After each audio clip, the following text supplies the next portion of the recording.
I proudly walked down the school corridor and imagined how I would spend my first lesson. Finally, I fulfilled my dream and became a teacher. And then I caught sight of the photo of the principal on the stand. Hell, it was Eric. When I was in high school, that asshole made my life a living hell.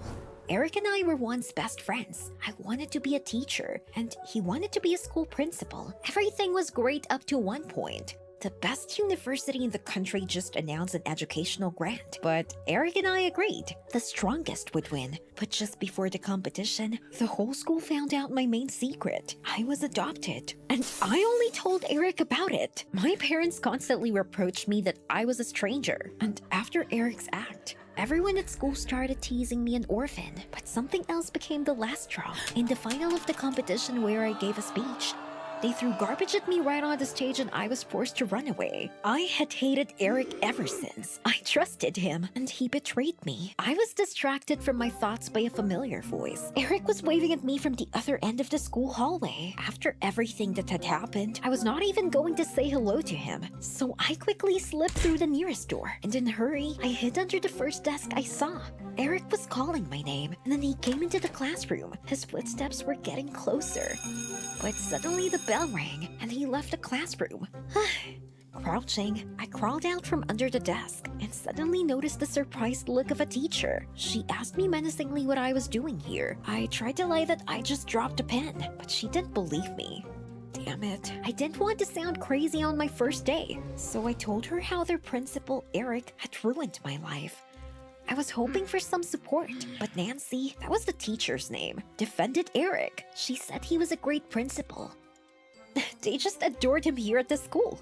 My jaw dropped in surprise. Nancy continued. When Eric came here, the school's reputation was as bad as it could be. The previous principal was accused of corruption and kicked out of the school. And then this story was discussed in the press. But with the arrival of Eric, the school became one of the best. She was saying something else, but I wasn't listening. It seemed I had just come up with a plan for revenge. I would frame Eric, and I would make him leave school. This was the position he had dreamed of all his life. And I would destroy his dream, just as he destroyed mine. I spent a few days thinking about the plan and decided that I should give Eric a sedative and take a photo of us lying on the bed together. I would blackmail him with a fake pregnancy. To pull this off, I decided to throw a kind of welcome party for the school and invited everyone to my house, including Eric. Let's see what he says.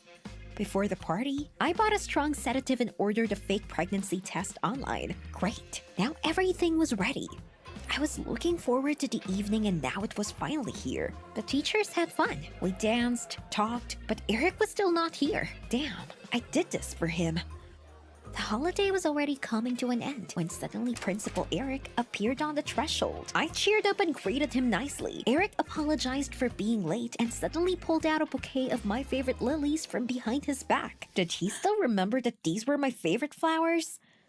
While the guests poured each other drinks, I quietly went to the kitchen and poured the sedative into a glass. Then I carefully gave the glass to Eric and made sure he drank it all. Wow, in 10 minutes, he would be sleeping like a baby, and I needed to get him to the bedroom as soon as possible. Eric, let's go upstairs. We have so much to discuss. I sang sweetly. Of course, he agreed. We were almost to my room when Eric stumbled on the stairs and almost fell. Damn, I overdid the sedative. I dragged him upstairs with difficulty and quickly opened the door to the room. I couldn't let anyone see us. Eric couldn't think straight at all and plopped down on the bed. I lay down on his shoulder as if we were hugging and took a few photos. Done. And now, 2 weeks later, the moment of truth arrived. I went to Eric's office and threw a pregnancy test right in his face. See what you've done? He immediately jumped up and began to assure me that he did not understand what I was talking about. Then I showed him a picture of us in bed and defiantly burst into tears. Maybe it's a mistake, he asked excitedly, but I shook my head. Eric, the ultrasound also confirmed. I'm pregnant with your baby. I continued. Either you write your letter of resignation today and I won't tell anyone, or I'll go to the press and give them our photos and this test. As I expected, this coward immediately decided to write a letter of resignation. I was about to leave when Eric admitted that he didn't like working as a principal. And now he could take care of the family. What family? Then Eric gently took my hand and said, "Did you think I'd leave you alone with a baby?" I was taken aback. What happened to Eric, who was willing to do anything for his career? Eric said he'd drive me and keep an eye on me for as long as it took. But as soon as we were on my street, I saw the fireman. Eric pulled on and then I realized that it was my house on fire. Oh no, I was in such a hurry that I forgot to turn off the iron. I wanted to run to my house, but Eric grabbed my arm. He told me not to risk my life. Now I needed to calm down. We could go to him and sort everything out. I tried to collect my thoughts. I really didn't have any other options right now. An hour later, we were at his house. I was in a terrible state, and Eric brought me a blanket. My eyes were closing, and I didn't even notice that I fell asleep in the living room. The next morning, I got out of bed, but suddenly I realized that I was in a strange place. Where was I? Oh, right. This was Eric's house. I cautiously went downstairs and saw Eric cooking something in the kitchen. As soon as he saw me, he put the plates of omelette on the table and invited me to breakfast.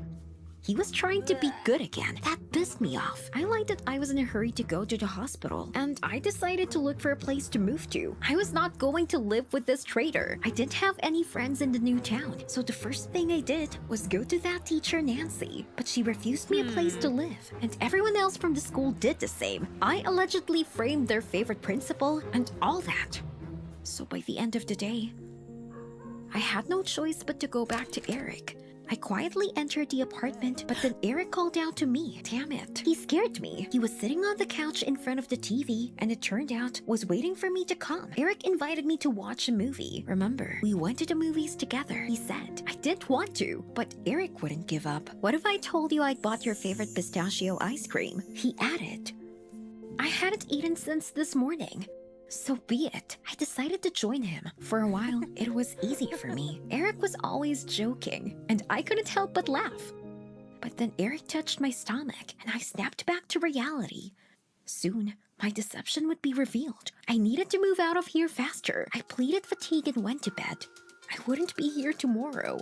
I waited until Eric had gone into the bedroom, then decided to run. Still, it was better to go back to my parents than to live with a traitor. With the last money, I paid for a taxi, but at the station, it turned out that the ticket offices did not work. Damn it. Then, in the middle of a dark street, I noticed a man. Who was it? Suddenly, he rushed in my direction. It was a homeless man. I ran as fast as I could, but he was chasing me. When he almost got me, the glare of the headlights blinded my eyes.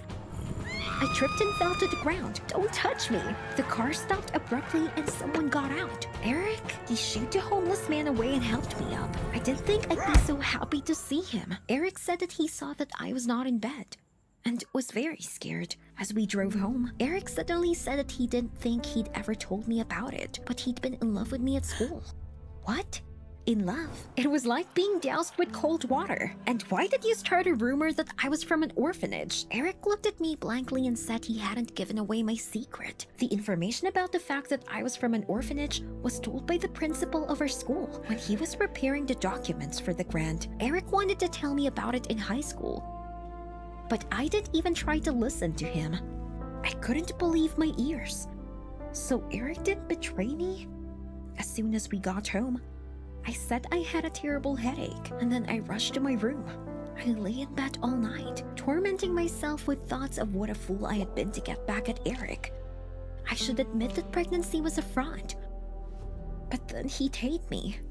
And then I had the idea that if I told him I'd had a miscarriage, then I wouldn't look like a stinker to him. I went to see Eric in the morning. I tried to stay calm. Eric, I need to tell you something.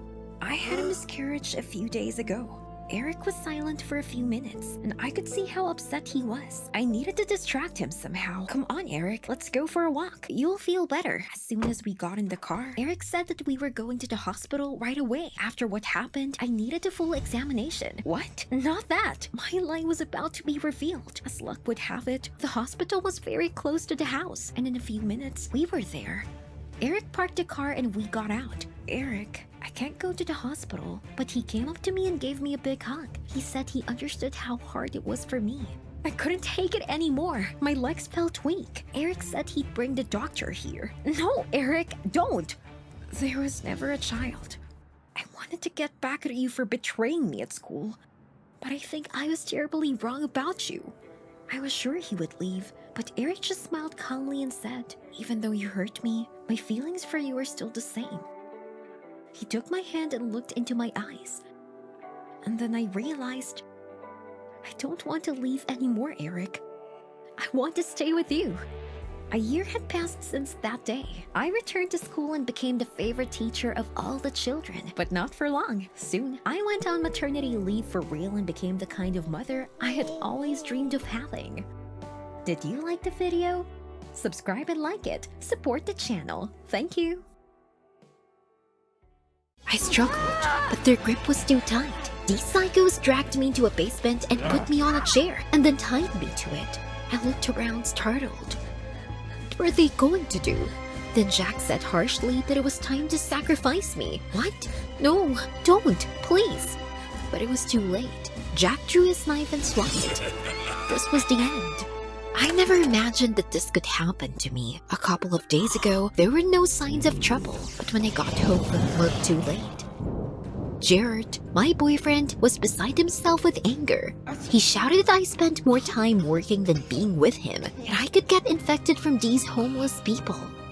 You never know where they've been. I wasn't going to listen to this, and I said coldly that I loved my job and would never give it up. After all, helping the homeless in the volunteer center was my life. But Jared exhaled noisily.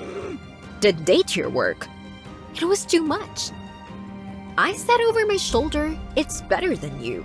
As I entered the bedroom, I heard the front door slam. Jared left, and I suddenly noticed rose petals on the bed. Stop. The candles were out, and the dinner was cold. Jared wanted to have a romantic night with me. What a fool I was. I suddenly felt so ashamed. He meant well. I fiddled with the phone, not daring to dial Jared, and suddenly I got a message from the boss. He asked me to come on a shift tomorrow on my day off. Exactly. At work, I always forgot about all the problems and felt happier. I immediately wrote back that I would come early. I would make up with Jared later. But after the first shift, there was a second and then a third. I couldn't make up my mind to call Jared, and I didn't have time. Helping the homeless as usual took up all my time. I was working for the 7th day in a row when I had to be replaced by another volunteer for the night. But when the clock struck 9, no one appeared. And suddenly my phone vibrated. I breathed a sigh of relief. It was the volunteer. Maybe he was late. But when I picked up the phone, I heard his worried voice. He got a flat tire and he wouldn't be able to come. Heck. I immediately wrote to the group chat center to find a replacement for me. Although I loved my job, I didn't want to stay on the night shift after 7 working days. I was tired and I was constantly getting sleepy, but as luck would have it, everyone in the chat was silent. I sighed. Apparently, I would have to stay. I couldn't leave the center unattended. The homeless people were even happy with the news. I worked for a long time, and I managed to make friends with most of them. We told stories, joked, and even did our own stand-up. It turned out that many homeless people had incredible humor. But still, something was bothering me. Gradually, as the night wore on, I began to notice oddities. A few homeless people returned from the street even more untidy than usual, and during the stand-up, someone started joking about cannibals. I thought it was not funny, but creepy. But all the homeless people were laughing. And then, when I told him to wrap it up, Jack, one of the old-timers, suggested we watch the movie. I smiled. Of course, comedy, maybe, or melodrama. But Jack suddenly broke into a terrible toothless smile. A chill ran down my spine, and he said he wanted to see a movie about sacrifice. I frowned, unease growing inside me, but he used to hate horror movies. He didn't say anything, just remained silent, smiling horribly. I was about to ask him what he wanted to see when Jack's voice dropped to a whisper. He began to offer to see at least something about dismemberment. A shiver ran down my spine. No way. I snapped that the entertainment was over for the day and tried to calm down. Although the evening was somehow strange, I decided that I was just winding myself up because of fatigue. Trying to force a smile, I said it was dinner time and started handing out chicken soup to everyone. Homeless people always loved it, and I hoped it would cheer them up. But instead, they ate it with a kind of displeased face. And when I asked what was wrong, Jack said chicken soup was delicious. but the human meat will be better. And wait, at that moment, I was really scared. Human meat? What? I barely managed to maintain my apparent calm. Homeless people never behaved like this before. I suddenly remembered the articles I'd read in college. It was about people without a home. They said that over time, these people began to go crazy and might even turn to cannibalism. I froze in horror. So Jack and the others? Were they crazy? Trying to force a smile, I quickly ran out into the hallway and dialed the supervisor. Beep sounded. Come on, answer me. But no one answered. Then I started calling my colleagues, hoping that at least someone would answer me. But everyone seemed to have disappeared. I felt terribly lonely. I was scared. At that moment, someone touched my shoulder. I flinched and spun around. Jack! He smiled wryly and said that they wanted to play hide and seek. I frowned. A child's game? Jack nodded. But then his smile turned vicious. He added, but unusual hide and seek. It's about survival. Whoever is found is eaten. I screamed, and Jack began to move slowly toward me. Anything but that. Terrified, I ran to the door and yanked on the handle. It was locked. God, what should I do? I pressed myself against the door. Jack was coming at me, and at that moment, the lights in the building went out. I looked around, confused, trying to get my bearings in the dark, and then an eerie otherworldly voice said, "The game is on." I shivered, my heart pounding. No, anything but that. At that moment, someone suddenly grabbed my arm. I screamed and yanked it.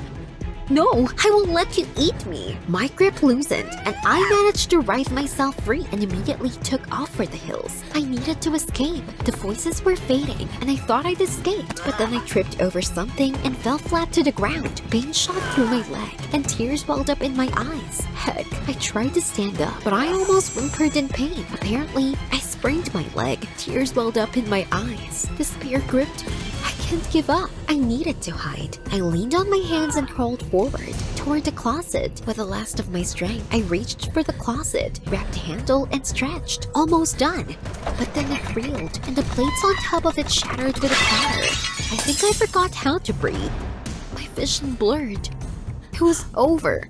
The homeless people began to crowd around me, grinning horribly with toothless smiles, and a chill ran through my body. Please don't touch me. We're friends. But they didn't seem to hear. They grabbed me by the shoulders and dragged me into the basement. No matter how much I resisted, it was useless. When they put me in a chair, Jack laughed angrily and suddenly took out something. The blade glinted in the dark. The knife. I was numb with horror and even speechless.